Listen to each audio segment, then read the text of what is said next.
Hello and welcome to another episode of the On Trade Network. Thanks for joining us. And my guest today is Head of Sales at Made for Drink, Pete Kelly. Thanks, Pete, for joining me.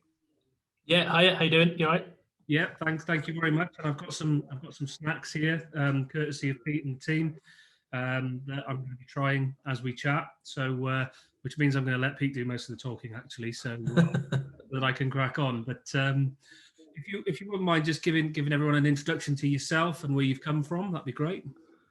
Yeah. So hello everyone. My name's Pete. I'm from Made for Drink. I've spent probably frighteningly about 25 years in the hospitality industry. The running joke is that I started out as a pot washer. Pretty much went through everywhere in the kitchen until they kicked me out because I talked too much. Spent some time behind the bar, running bars. Worked for local pubs, restaurants, nightclubs. I ran nightclubs in London. Did the bars at Ministry of Sound. Did an independent nightclub in Leicester Square, and then jumped over the fence into supply side. So joined sort of wines and spirits back in 2006, and didn't really look back from there, to be honest. So spent 2006 to 2020 in the wine trade, and now jumped into premium snacks. Well, it's great. I mean, they're definitely great snacks. You tell us a bit about Made for Drink and what it's all about. Yeah, so Made for Drink, as I guess as an idea, started 10 years ago. So set up by a chap called Dan Featherstone. Dan's background, he was a graduate at Walker's, and he started to I think the way Dan tells it, he started to notice the rise of the craft beer and sort of craft drinks revolution, and the quality and choice of drinks offering pubs getting better and better. And way back then, he sort of thought there was an opportunity, at least, if not a gap, but certainly an opportunity to extend the spectrum of the snacks offering, and to offer something sort of beyond, crisp nuts and pork scratchings. But at that stage, didn't really know what the vehicle would be to sort of deliver that. So sat on the idea and finished his career at PepsiCo, Walker's, joined the wine trade, which is where I met him. So he joined Concha Toro and became brand manager for Connoisseur, amongst other brands as La Negra. And it was, I think, the eureka moment came in a session with a WSET tutor, where they started to just talk about the concept of food and wine matching in wine regions around the world. So things like, Rioja and tapas, and how the sort of food and wine cultures in those regions had sort of evolved together to be completely sort of symbiotic. So so that's sort of triggered the idea again, and started to think, okay, that's something we might be able to sort of develop. So he went to his sort of kitchen at home and just started testing, trialing all sorts of different things, just playing on the hob, and struck upon a couple of concepts, which he brought with him to his favourite sort of premium local boozer, which was the Crown Inn at Bray, one of Heston Blumenthal's places at the time, part of the Fat Duck Group. And I just tested the snacks with the team there, basically sort of saying to them, look, am I onto something, or should I just pack it all in and go back to the day job? And luckily, they sort of agreed that he was definitely onto something, and if he could manufacture these snacks in a legal way, obviously, in the right environment and following AHO and all the rest of it, that they would take the snacks on and trial them for him. From there, he struck a deal with the local village hall to use their kitchens and village hall facilities a couple of days a week, and to manufacture and pack the snacks, and then took them up himself up to the Crown, and then the Hind's Head actually as well, part of the same group. And it sort of from that point onwards, it sort of ballooned on from there. So I think the next customer was Rick Stein at the Cornish Arms down in Cornwall, and then got an opportunity to do a 2-week trial at Fortnum and Mason, which I've just realised. Look at the shadow on my face. It's just I picked just the perfect time to sit in this spot when the sun's going down. It looks beautiful, but it makes me look a right tool. Anyway, so Dan, so we got this 2-week trial in Fortnum and Mason, and it absolutely flew. completely exceeded all expectations. So they continue to be a customer today, Fortnum & Mason. And yeah, just it sort of evolved from that point, which was kind of 2016. Well, starting in 2016, early 2017, up to now. I mean, food and drink pairing is something that I've always been quite interested in, although not very knowledgeable about. I'll be honest, but it sort of started to rise quite considerably in interest when the craft beer scene exploded, and people started to pair different foods with all the different array of styles of beers and hops and what. There's also something absent, I think, in the UK. I mean, I've always, on a day out with the lads, you'll get a packet of crisps and some nuts and share them out or whatever. Yeah. But I mean, I'm sort of mindful of, I go to Belgium as often as I can, and it doesn't matter which bar you go in Belgium, whatever you order, you're greeted with snacks for the table. You constantly pick while you drink, and it's really sort of part of the drinking culture over there and in many other places, and we're slightly behind the curve in that respect. Like you say, if it's not crisps, nuts, or pork scratchings, I love pork scratchings, by the way, but likewise. So but, there is definitely a market in the on-trade for it, something a little bit different.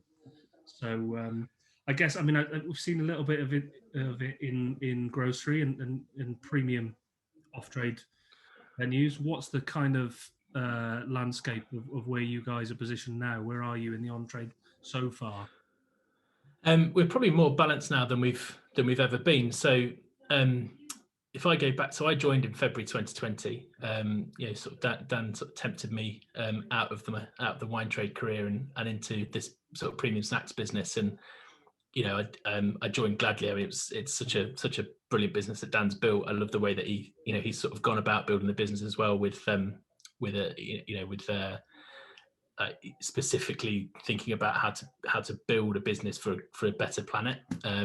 So just the way he goes about things, I think, sort of attracted me. But yeah, I joined in February, and then COVID happened in March.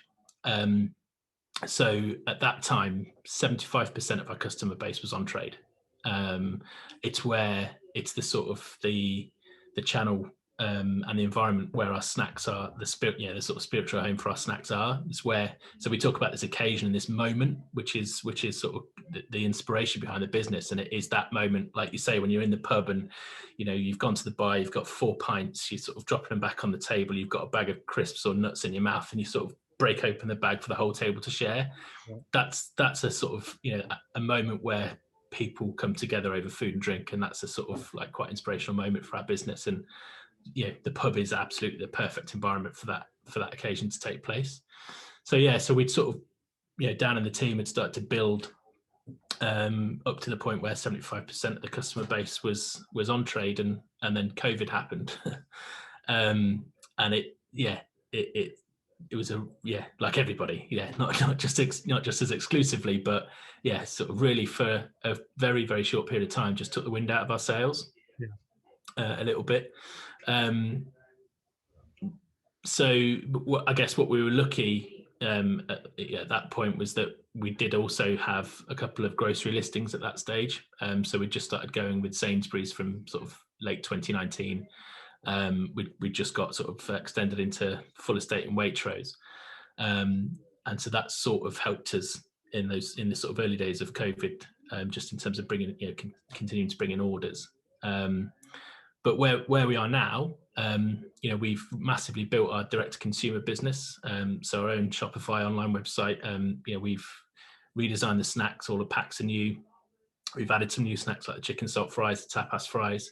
And we've got a really strong, I think, direct-to-consumer offer, both through our Shopify and Amazon. And I think we've probably got a more balanced business as a result of COVID. So if I sort of stand here, look back 14 months, now that the on-trade is starting to emerge again, and we've seen spikes in inquiries from before April 12th, and we're starting to see it again ready for next week. We're probably weirdly in a sort of stronger position than we might have been had COVID not happened, because COVID sort of forced us to look at channels that we probably wouldn't have developed. Yeah, so it's been an interesting first 14 months. Yeah, It's been a massive learning curve, massive learning curve. But yeah, as we emerge back into hospitality and on trade, you know, I think we're sort of being approached by like the more progressive on trade hospitality operators, you know, who sort of really value guest experience, and that sort of opportunity for guests to discover new things in their outlets and to trial and discover and try new things in their outlets, and are just really interested in that guest experience piece really, and obviously premium upsells. Yeah, guest experience obviously is something everyone has always strived for, you'd hope, in the on trade. But we've got a lot to do as an industry because people, the rise of the home bar and people getting used to mixing cocktails at home during lockdown and all the things that people have done to try and recreate the bar experience at home. As an industry, we've got to step up now and deliver something that people absolutely can't get at home. And it's that experiential piece, isn't it? So 100%. So I guess you're going to have a lot more businesses knocking on your door, I would hope anyway, for something a bit special and a bit more premium than just your standard crisps and nuts, like you say. I've been trying. I'll give you a blatant plug here now, okay? Because why not? So I've been trying the tapas fries. I really appreciate you sending me these. Amazing. And I really, really, really love the chicken salt fries. Although I suspect it says made for a cold beer. I suspect perhaps several cold beers as a result of eating these. Yeah, it's quite a big pack. That we are going to be making smaller individual packs, by the way. It's not just 150 gram. My wife can help me out with those. What's in the bag later.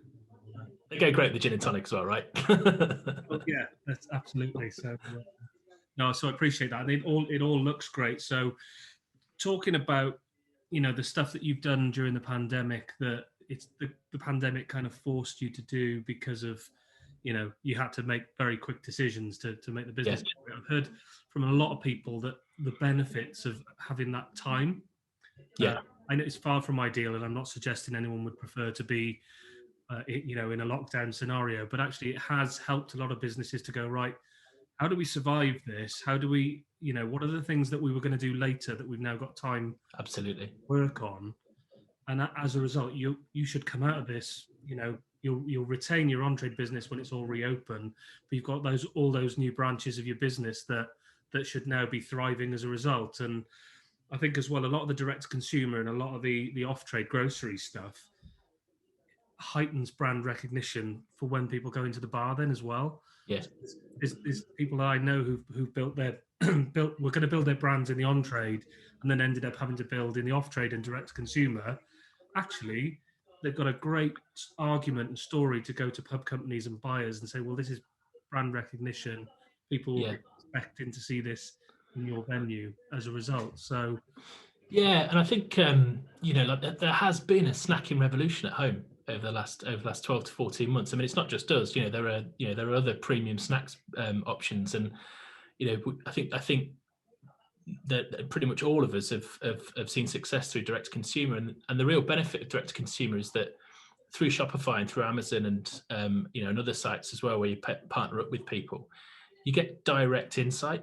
You get numbers, you get feedback. It's all delivered through your platform, so that's free. Whereas ordinarily, if you were trying to prove a concept to an on-trade operator from something that's happening in grocery retail, you'd normally have to pay for the insight. So like I say, it sort of puts us in a bit of a stronger position because we've recognised there's a trend around this sort of premium snacks revolution. We've recognised that people are sort of willing to expand their sort of repertoire of snacks beyond the traditional. And again, like you say, like their experience at home has increased significantly. I mean, some of the on-trade operators have been doing great jobs of doing home delivered boxes to keep the business ticking over and what have you over the last 14 months, which has been brilliant. We did one, I think we did one of the Rick Stein boxes for my wife's birthday, and the food was absolutely phenomenal. But as good as it wasn't the same as sitting inside the seafood restaurant down in Padstow.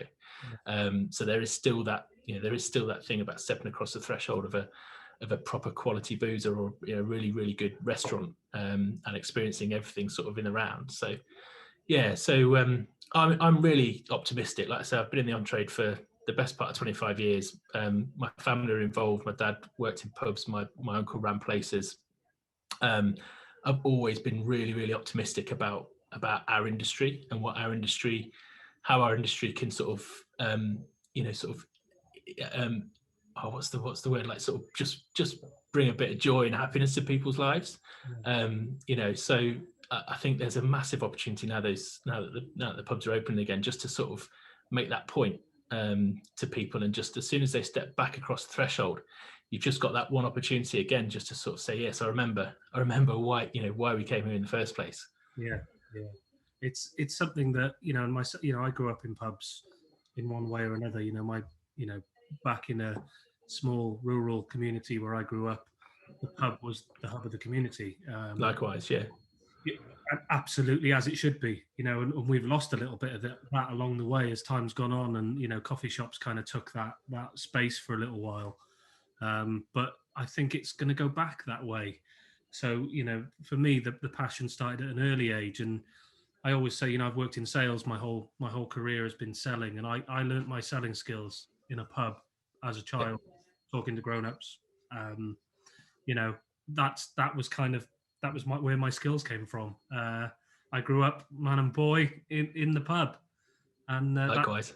That's where you'll find me as soon as they're open indoors again. And we're recording this today, where Boris has confirmed that the pubs will be opening on the 17th, which is great.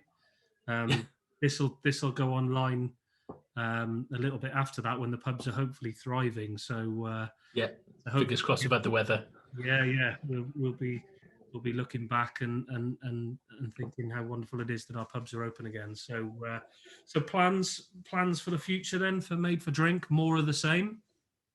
Yeah, more of the same. So like I say, we've got a couple of new formats coming for the chicken salt and the tapas, which are a bit more pub friendly. So they're like 35, 40 grams of individual pub formats.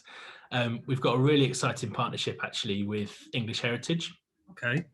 So we've got like a 5-year snacks partnership with them to produce snacks for English Heritage. So we'll be doing some premium sort of premium potato based crisps and what have you with English Heritage, but just like championing like the best of British produce in terms of seasonings, flavorings. So they'll be coming in about 2-3 months time. So just more of the same really. Just doing our adding our sort of unique Made for Drink touch to the whole sort of snacking proposition, whether it's that sort of charcuterie board coming out of the kitchen in pubs, or whether it's sort of picnics and home, whatever. But just adding our little bit of Made for Drink to that occasion, really. Fantastic. And where's your local then, Pete? So I live in a little town just outside Evesham, a little place called Offanem, and we've got a couple of local pubs. We've got the Fish and Anchor, and we've got the Bridge just down by the river. But the place I hang out most, if I'm being brutally honest, is a place called Boat Lane Brewery. So there's a fella in the village, mad passionate home brewer. I think probably 5 or 6 years ago decided that he was going to sort of take that keen passion and turn it into a business, and so got a little industrial unit, which is, it's about a minute's walk from my front door. I do a little jog to get there, to be honest, so it's about a minute. It takes me about 10 minutes to get back, to be honest. So so sort of you'll find me most sort of Friday afternoons, Friday nights, just at the Boat Lane with a few of the locals. And he makes some phenomenal beers, all unfiltered, from sort of session beers right through to the sort of 6.5, 7.5, sort of 8%ers. So we've had some great times in there. He does stock our snacks, only because I threatened that I wouldn't spend any money with him if he didn't. It's been a great outfit actually during lockdown. I sort of make a sort of joke about the fact that I would go for my weekly ration. He did these 4-pint flagons of beer, and every Friday evening you'd see me sort of skipping across at about 5:30 to get my 4-pinters.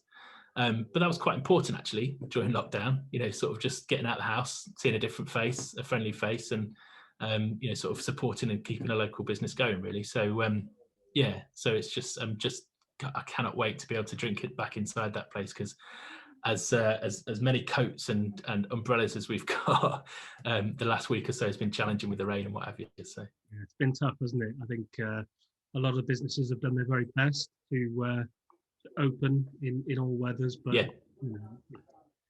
it is a challenge if you haven't got covered space, and it doesn't matter what covered space you've got. It can be bloody cold at any time, can't it? So yeah, absolutely. only the hardcore. I was in Cardiff city centre last Saturday night, and it was cold, but I did stick it out, for the good of the industry, of course. So Good man. Good man. What are you drinking currently? So I've got a bottle of Stony Lane Pilsner from West Berkshire Brewery, which pairs beautifully with either our salami chips, or just like you, I've got the chicken salt fries open because these were described by a customer of ours only last week as tiny wee sticks of crack. Sort of like them. Once you've taken, they're really addictive. They're just delicious. I've had crack. You must understand that it's purely. I've got them in a little dish, and I'm drinking. So, well, I really appreciate your time and your thoughts on the industry. I wish you all the very best of success, because the food is really nice. Thanks very much, mate. Well, I've got the Chixo thins and the salami chips here ready to go as well. So those crack open a glass of Rioja. Yeah. Well, that sounds like a great idea. But hopefully, I'll see you out and about, and I'll definitely see your product out there, I'm sure. But looking forward to it. Cheers, Pete. Thanks. Yeah, cheers, Ross. All the best, mate. Thank you.